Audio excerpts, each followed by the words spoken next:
Maraming times na mahirap kasi minsan di ka nakakuha. Hindi mo araw ngayon or hindi mo oras. May oras na para sa'yo, di ba? Kumbaga kahit lagi ka nag-ganyan sa akin kung puyat ka, wala. Talo. Mangarap lang. Hanggang sa tiwala pa rin talaga sa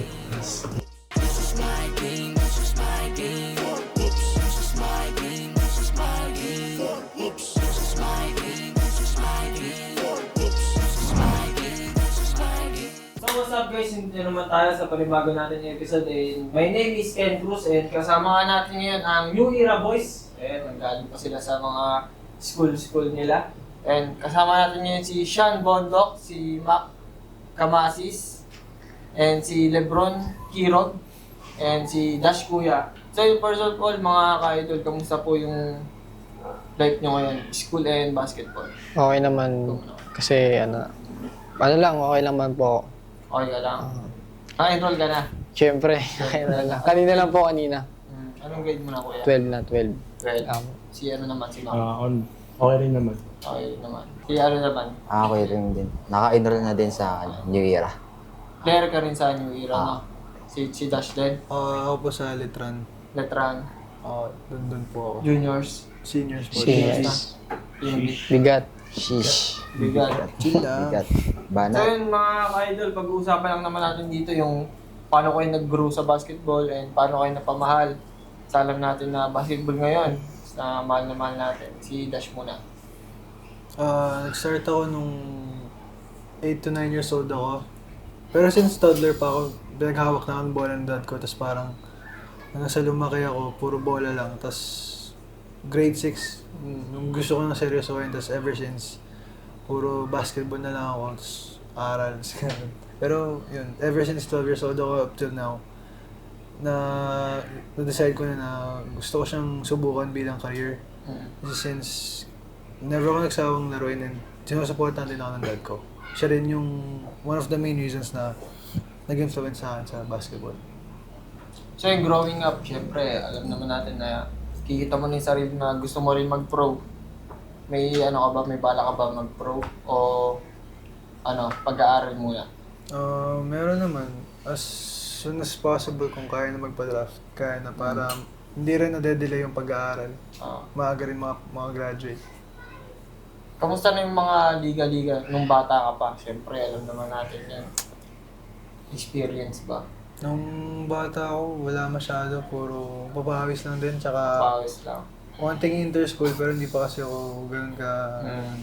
Tapos ngayon, kung saan-saan na lang, mga maaya, mga school, yun, malaya na experience ngayon. Tapos, yung masaya lang kasi laging pataas na yung competition. Mas maganda na. Siya naman. Ako naman, start ako ng 3 years old. Pinapahawak na ako ng tatay ko ng bola. Bale. Tapos sa province pa lang kami nandun. Pag dating namin sa Manila, ganun din. Parang naglalaro-laro lang din sa barangay namin din. Naging coach yung tatay ko. Tapos nagsimula na mag-try sa iba-ibang school para makakuha ng scholarship at makapaglaro ng higher leagues. Then, yun, marami na rin naging experience na mga ligas tulad ng mga commercial na Milko, ganyan, CSBL, like in PSL din, ganun. Mga big leagues dito sa Pilipinas. Ganun. Yun, may plano rin, kung papala rin sa naging like PBA, ganun. May pangarap din naman, ganun. Mga sipag lang, ganun. Si Mac. Ako kaya, 12 years old. Kasi may malapit lang na court sa amin. Then, syempre, nung bata ko, laro lang ng laro. I mean, larong kaya. Ganun. Hanggang sa na-influence na ako ng mga tao sa amin na maglaro. Kasi nga po, malaki. Tapos yun, hanggang sa nagtuloy-tuloy, na-stop ako ng pandemic. Then yun, bumalik ako nung nakaraan na year. Then yun, nagtuloy-tuloy na po. Saan nag-school na yung era? New Year na rin ako. Senior high, senior high. College na po. College ka na. Si ano naman si Sean? Ano sa akin, nagsimula ako mag-basketball nung binilan lang ako ng bola ng tatay ko. Parang 4, naggan. Sabay, nung natuto na ako mag-dribble, sinali na ako ng liga ng tatay ko. Sarap pala ng bahay namin yun. Bago ako makapaglaro, kailangan muna magsulat ng pangalan. Eh, hindi pa ako marunong magsulat nun. Ginawa ng tatay ko, doon muna ako tinuruan magsulat ng pangalan, tapos sabay nakasali na ako ng liga. Then yun, parang nagpaaralan talaga sa akin basketball. Nakapunta ako sa mga private school, ganun. Simula hanggang ngayon. Opo, hanggang ngayon. Ano naman? Kaya nung nalalaman na nung nakapag-docby po ako, doon na talaga nag-boom yung karir ko. Ito, teammate ko to. Nakakapag-represent kami ng Kamanaba NCR. Kami bro, may represent sa NBTC. Doon na talaga, parang doon na pumutok yung pangalan ko kasi nag-Mythical 5 nga ng international. Tapos sabay doon. Nung pagtapos ng NBTC namin, marami nang nag-offer sa akin na school. Kaso, mas pinili ko pa rin yung, hindi, yung, nag-baste. Mas pinili ko yun. Kaso yung grade ko, hindi na pumasok. Gawa nga ng grade 12. Eh, bawal repeater. Sabay yun, ginawa ko. Kinonta ko si Dash na mag-era na ako. Yun na. Kinuha na hanggang sa nagtuloy-tuloy. Ngayon, babalik ulit ng PSL. Pangalawang season na. Pero yung nag-contact sa'yo ng mga school, anong mga school din? Ayaw mo na magsabi talaga na talaga. Pero sila 4. Ayaw lang din talaga i-drop name. So ngayon sa New Era ka rin? Opo, New Era muna. Siguro pagpapainog muna ng 1 taon or 2 taon, sabay sabak na ng NC. So yun mga idol, pag-uusapan ulit natin yung, siyempre, nasa yung era na nga kayo ngayon. Kumusta yung basketball sa school and basketball sa liga? Sa liga labas ba? Paano nyo pagko-compare si Dash ulit? Sa school, more on mind games tsaka preparation. Talagang kahit anong galing mo sa ligang labas. Pagdating sa school, pag mahina ka dun sa pinapagawa, Sistema. hindi ka rin magagamit. Sa ligang labas naman, natrat ka na ng natrat. Yun. Tira ng tira. Yung fans, yung mga ganun, social media. Tapos yung magagawa mo yung gusto mong gawin. Yeah, pero malayong-malayo yung klase ng laro. Ako naman sa school, need mo nga maging systematic and coachable para ma-adapt mo yung kumbaga sa school-based ganun, mga laro. Then sa mga ligang labas naman, parang wala lang, parang siyempre parang nag-create ka lang sarili mo, parang alam lang nila ISO ganyan. So, parang yun yung mga experience. Ako rin yung gano'n din yung sinabi nyo kaya. Pareho, magkaiba sila talaga. Pero mas lalong sistemado po talaga yung sa school. Like, dapat alam mo, dapat matalino ka, dapat coachable rin. Yun. Pero yung sa ligang labas naman, coachable pero minsan, talaga sarili-sarili. Kaya ayun, ayun po yung pinagkakaroon. Sa akin, pinagkaiba ng ligang labas tsaka sa school. Sa school kasi kailangan talaga sistemado ko eh. Lalo kung nasa NCU up ka na ganun. Pag nagligang labas ka naman, parang kayang-kaya mo dumiskarte. Pag nasa school ka, sistemado. Tsaka iba yung laro sa loob yung sa school kesa sa ligang labas. Mas mahirap yung, lalo pag college ball, mahirap po talaga na mahirap makapuntos dun. Kailangan magagawa nyo yung play nyo talaga. Paano pagpustahan naman? Yun. Basta naman yung laro pagpustahan. Doon, siguro, mas sanay naman po ako doon. Madali lang naman po. Doon talaga napatak. Doon po talaga. Kumbaga, doon na po ako natuto talaga na may pagpisikalan, gano'n ako po. Doon talaga. Tsaka pag pagpustahan, bawal yung mahinang depensa talaga. Kailangan kapitan eh. Pero yun. Oo. Minsan pag wala ka ng last money mo na, kaya kailangan mo ng galingan. Oo po. Kailangan din ang pride dun eh. Lalo na pag mga matatanda yung kalaban mo. Oo nga, pag matatanda, ano bang experience pagka, siyempre, paano yung ganun? Pipisikalin ka. Mo lang naman, pipilayan eh. Pero malaking aral pag kalabo mo yung mga mas ahead sa'yo. Mga kuya mo, nakakakuha ka rin ng mga experience na pag bibigyan ka nila ng Sobrahan eh. Nakakalaro sa matatanda. Ayun na. Kakala nila to nagpe-petics ako. So yun, mga idol, tandaan nyo pa ba yung mga unang liga nyo? Bata pa kayo, syempre, yung bata pa kayo. First league, sinali lang kayo, baka mosquito, gano'n. Simak muna. Sa akin po kasi yung sa NBTC po talaga eh. Doon po na talaga. nag-boom. Kumbaga, nag-late bloomer ka. Opo. Doon po talaga nag-boom yung career ko kasi Ay, sukoy pagalitan eh. Di ba first league Sukoy yung pagalitan First league yung to. tanong. Habang nag-ensayo kami. doon po talaga ako mas natuto. Sa akin, unang liga ko talaga sa harapan lang ng bahay namin. Bata ka pa nun? Oo, batang bata. Tanda mo pa, ilan taon ka nun? 4, 5, ganun. Kasi, ayun talaga yung pinaka ano sa akin kasi pag sumali ka sa amin ng liga dati, nagpapaliga nun si Ate Bong lang eh. Kailangan marunong ka magsulat ng pangalan. Pag di ka marunong magsulat ng pangalan, di ka makakalaro. Di ka So, kasali ka na. ano ka muna, practice ka muna magsulat. Opo. Yung lola ko maigpit eh. Yung lola ko talaga, ayaw ko paglaruin nun. Kaya ginagawa ko pag tanghali, tatakas na ako nun. Pag nakikita ko ng tatay ko, wala, ngingitian lang ako kasi tatay ko kasi dating player din, kaya naiintindihan niya rin talaga. Sabay yun yung una kong liga. Yung pangalawa ko sa, plaza na namin. Doon na talaga ako nagtuloy-tuloy. So yung growing up, anong position ka komportable? Mas komportable akong posisyon, 2 and 3. Shooting guard tsaka, doon talaga ako, Pero pag nagpo-point guard ako, hindi ako komportable. Kumbaga, hindi ako nasanay talaga. Ako naman sa barangay namin sa Bagong Silangan. Doon lang laro-laro lang din sa barangay, tas mga siguro 3 championship na rin na nakadan. Tatlong championship agad, no? Tas yun, MVP din 3. Tas sa plaza naman namin yun, yun parang malaking liga ko dun sa barangay namin. Ano ka dun, Dol? Hero ka dun sa Hindi naman. Kasi MVP, champion. kumbaga yun Kumbaga, parang club sa barangay namin din. Ang coach tatay ko. Kumbaga growing up, siya talaga yung kasama ko sa pangarap sa basketball. Ginaguide niya ako hanggang sa makarating ako sa ganitong sitwasyon sa basketball. Tapos yun na. Ako nung grade 6, yun na yung unang liga ko, so late na. Parang 12 Grade años 6. na rin ako. Late groomer. Ano yan, sa school ba yan? O Sa school sa sa school? Sid Montessori. Sheesh. Tapos yun, first experience, nagkakalat lang. Wala pang isang quarter, graduate na ako. Petics ka din nun. Hindi, pre. Focus tayo lagi, pre.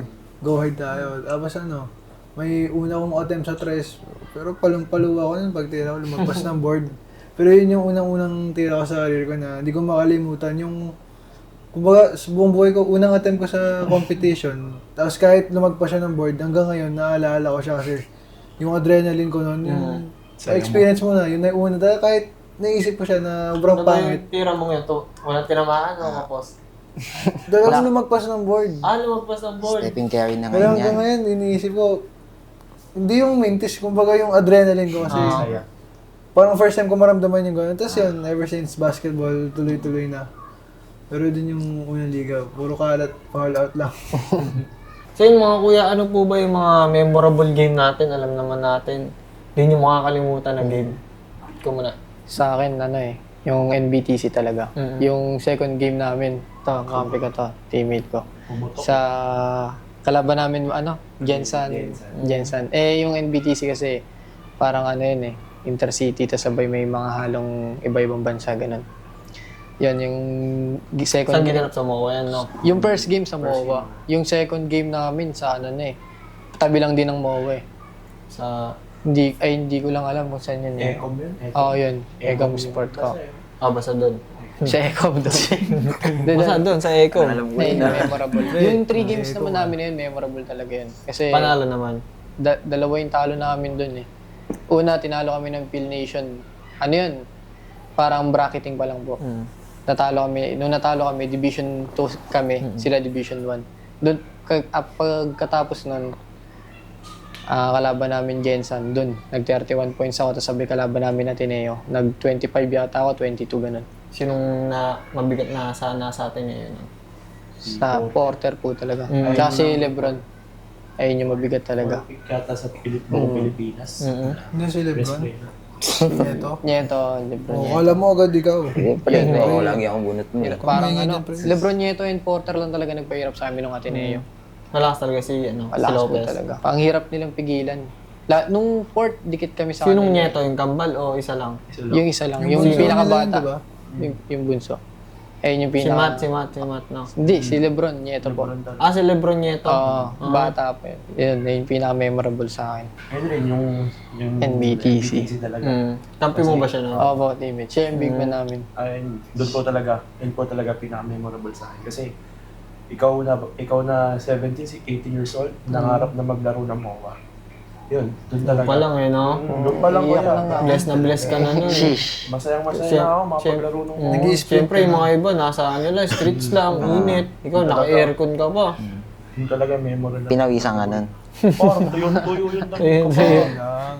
Umiyak nga Pero siya. MVP siya nun. Hindi, ang Mythical 5 ako eh. Ang MVP namin sa qualifiers, si Angeles. Angeles. Si Sean Angeles. Yun naman, taga Montalban yung team Montalban. laki. Akin, yun. Yun talaga. Ako naman sa PSL. Kumbaga parang sinaniban ako ni MJ nun eh. Sinaniban ka? Pre, Blue ano game na talaga. rin, pre. Blue game. Inip. Blue game. Blue May game. ritual ka ata nun eh. Blue game. Di ba nasa bus pa lang tayo nun? Nasa bus pa po. Ang laro yun, pre. Litran pre, litran. Oo. Lalagnat po ako sa taas ng lagnat ko. Tapos sabi ko, sinasabi na nila sa akin na sabihin namin kay coach na lalagnat ako. Sabi ko, ayoko kasi nga, parang mindset ko nun, hindi ako makakalaro. Kasi nga, hindi ako okay eh. Kung baka sabihin nila, hindi ako okay. So, ang nangyari sa akin nun, nung una pa lang, parang puta ako na. Tapos parang yung katawan ko bagsak na bagsak. Tapos yung pinasok na ako sa game, mga first quarter. Yun parang nag-accelerate yung katawan ko. Kumbaga, kahit may lagnat Pag ako, parang nakakashoot nawala. na ano, Kumbaga Ben, yun. uminom kang biro ka? Oo, pre, tapos yun. Magic Dahil sa sa'yo, kanya yun. magic yun, pre. Tawat para. Bahala Tapos sa'yo. yung na yun, tuloy-tuloy yun hanggang second, third, gumanda yung laro ko buong fourth na 21 points na ata yun. Tapos ano yan, ano lang, regular games? O- elimination Elimination. ng PSL. Tapos yun, dumikit kami nun. Tapos Sino naman mabigat na ano mo nun? si, Veteran. Kalaban. Oo. sila Himaw Oh? yun. Oo. Ito, kabantaan niya pa si Himaw Tapos nun eh. panalo kayo nun. Hindi, talo yun. Ah, Kasi talo din. kinapos sayang eh. Pero kung Pero sa tatlong akin, quarter memorable. lang yun, panalo kami dun, boss. Pero memorable pa rin Kung sa akin. hanggang third lang, no? Kung hanggang third lang, panalo kami. Pero memorable pa rin sa akin kasi nga, syempre, hindi naman siya normal game sa akin kasi nga, hindi yung okay yung nun katawan. Yun, yung Competition. pinaka-memorable sa akin. Ako yung PSL din, pero ang kalaban namin Mapua. Kasi, yung buong PSL, minimum ko nun, siguro 10. Oo. Tapos, best game ko against Letran. Naka-20 ako doon. Tres, mga drive, mga pasa nito. Dalawa pala tayo nun sa Pre, Letran. ganda laro natin nun. Tapos yun, nagkalat ka pre, natalo tayo. Uy. Tapos yun, sa mga nung roller coaster season namin kasi mid-season nagpalit ng coach, lineup. Tapos 0-4 kami, tapos nanalo kami. Back to back, 2-4 na. Baga, pag na-straight, baka mag-top 4 pa kami. Kumbaga yung Tapos momentum. dun sa 2 wins na yun, maayos naman laro ko nung first game. Umiscore ako hanggang third quarter, hanggang sa nakalayo kami dahil sa 2-3 nung isa kakampi namin, si Zion. Tapos, next game nung kalaban namin Manila, na-shoot ko yung panlamang nung overtime. Yung medyo, okay naman laro ko nun, pero madami ring minutes. Pero, yun nga, kumpiyansa na ako. Tapos, yung buong PSL, nakaka-contribute ako. Tapos, nung next game namin kalaban Mapua, must win. First to third, hanggang fourth. Attempt ko lang, 2, 3. Buong game talaga, sirang-sira yung laro ko. Wala akong Ante, walang 2 o 3. Nung fourth lang, nung tambak na namilit na ako, namersa na talaga ako eh. Na ano ko pa nun, parang nahihiya ako tumira ganun o Hindi. nade-depensa Talagang ka. buong game, gulat na gulat ako. Ganda Check ako. talaga. Ganda Lahat talaga. ng play naka-check, naka-deny. Tapos sirang-sira ulo ko kasi sanay na sanay akong gumagawa. Pero nung game na yun, parang pag nasa court ako, wala akong naiaambag. Di pre, scouted ka talaga nun. Yun, Para yun nga, scout. tapos yung game na yun sobrang memorable talaga kasi parang Na-stop.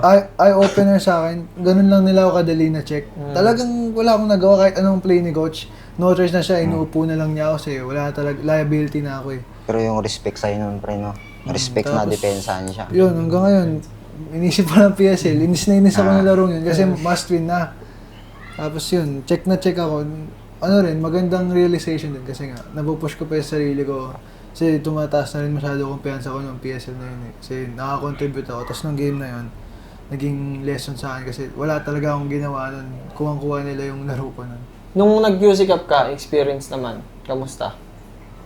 Sa masaya, lalo Masaya? na... Para di ka masaya, masaya. Lalo na kay Coach Kim. Wala, yung grupo kasi namin Commonwealth, magulo lang, di kami nakapag-ensayo. Pero solid yung banding nun. Mm.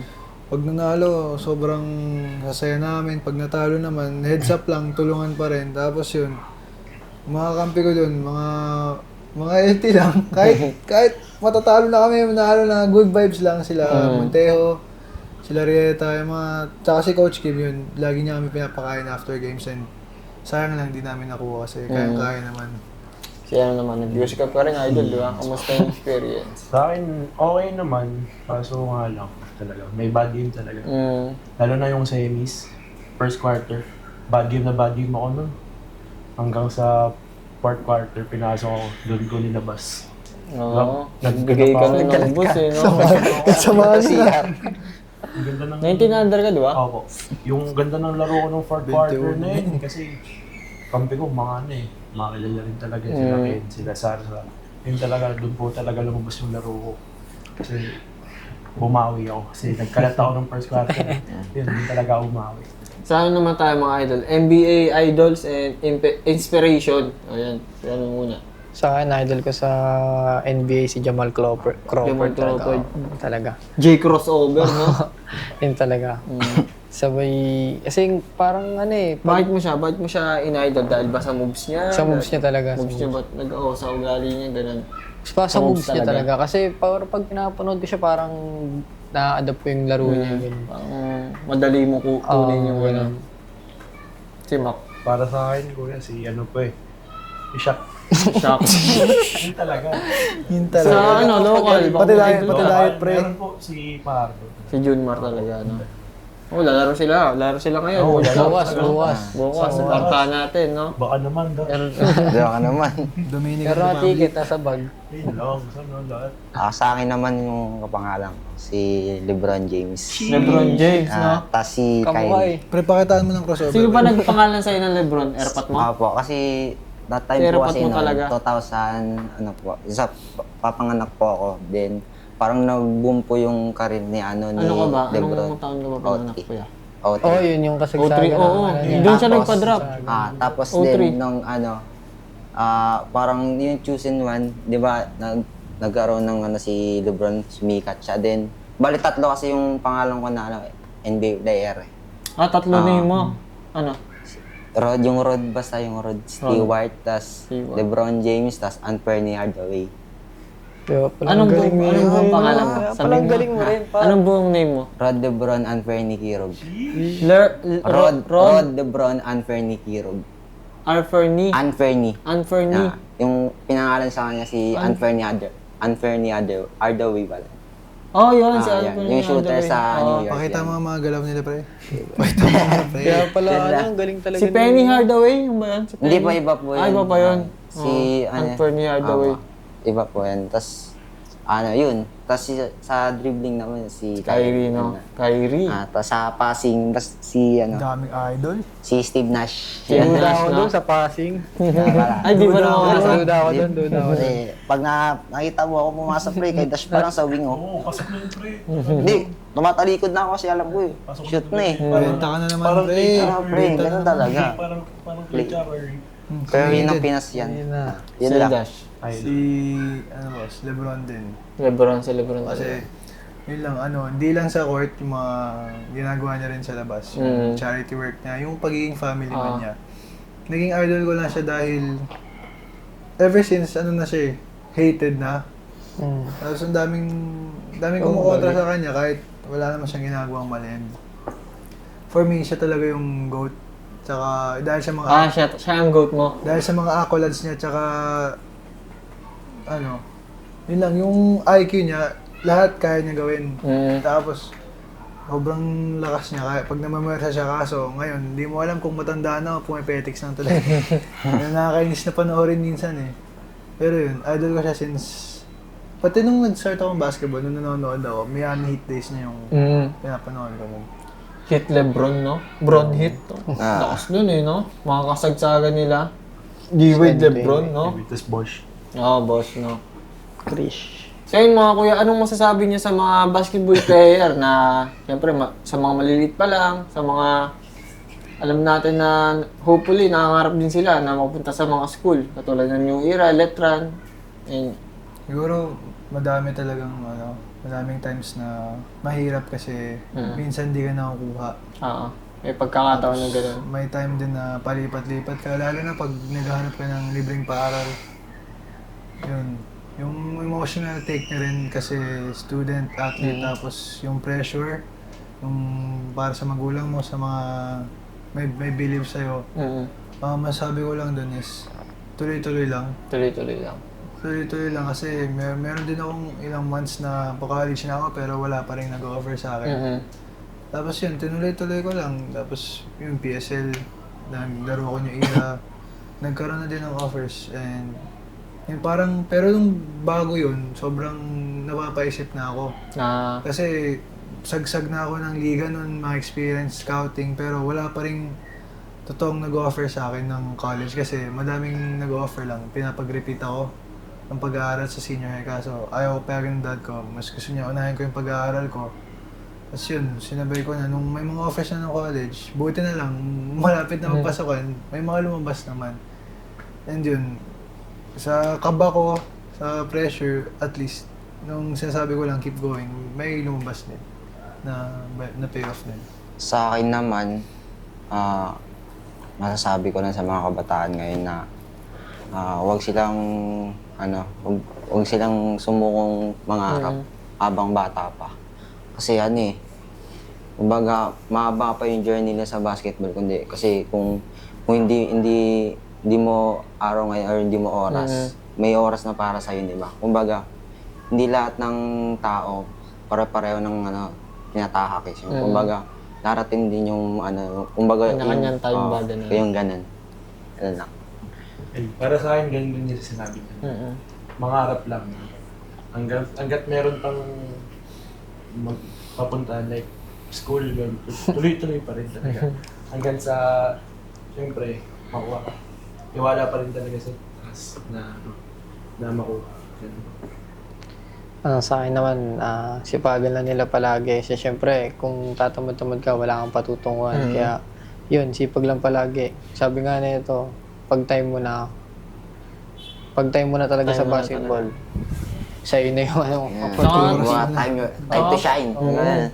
Kaya, tsaka pag may pagkakataon, i-grab mo na. Oo. Tsaka kailangan lagi kang disiplinado rin dyan. Huwag ka magpuyat. Huwag ka talaga magpuyat. Ayun talaga nakakapagpahina. Puyat. Yung talaga ako ng hina, ng gusto. Kumbaga nawala talaga sa condition. Kumbaga kahit lagi ka nag-ensayo kung puyat ka, wala eh. Talo. Mga wala ka sa condition. Parang pinagod mo lang sarili. Nagsalita yung Tama sa tsaka yung yan. diet. So yun mga Porops, nakakasama nga natin ng New Era Boys. So yun, idol, mga gusto niyong pasalamatan and any shoutout? Dash. Shoutout sa coach ko ng Commonwealth, si Coach Kim Gonzalez, saka sa mga New Era Hunters, saka mga batang Commonwealth. I love you. And shoutout sa pinakamamahal kong girlfriend. Dali. Si Shamel. Siya lang. Focus lang. Sa akin, shoutout sa Stingers Basketball Academy and sa mga sumusuporta sa akin, si Isaiah Luis, Carl Gran, Patrick Obel, at sa mga iba pa dyan sa mga tropa ko sa Manila, yun. Tapos sa best father ko, si Papa, Rodel Sumampong Hero, yan, Coach, love you. Tapos sa ulit pala sa anak ko rin, si Nice. Christian Dior, yan. Tapos yung girlfriend ko din, Sa asawa ko, Cristel, pre. love you. Pero ilan na anak mo, pre? Ay, ito na.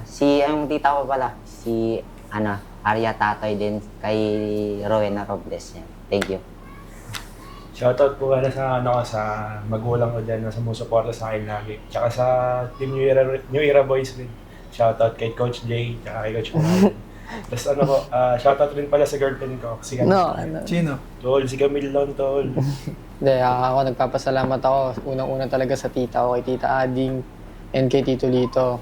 Siyempre tatay ko, and pati si Tito Iboy, na lagi nakasuporta sa akin kahit saan ako mapunta. Kaya yun, papasalamat ako dun talaga sa kanila. Kasi sila yung pinagmulan ng karir ko. Tsaka sa kanila talaga ako lumaki. Kumbaga, pasasalamat sa kanila. Tsaka sa DJHY, kala Kuya Luke, kala Kuya Ayan Hipolito, kay Kuya Wijo, and sa lahat ng mga sumusuporta sa akin. sa akin and sa luckiest kay Kuya Kaso. So yun nga mga Kaporups, tapos na ang ating kwentuhan and kasama ko nga ulit sila Idol Sean, Mondok, si Mac, and si Lebron, tsaka si Dash. So yun mga Idol, thank you sa pagpunta dito. Na-appreciate talaga namin. So yun mga Kaporups, yun lang and thank you sa panonood and follow nyo kami sa aming Facebook account and sa aming YouTube. Subscribe na rin kayo mga Kaporups. Magti 3K subscriber na kami mga Kaporups, yun lang and thank you mga Kaporups.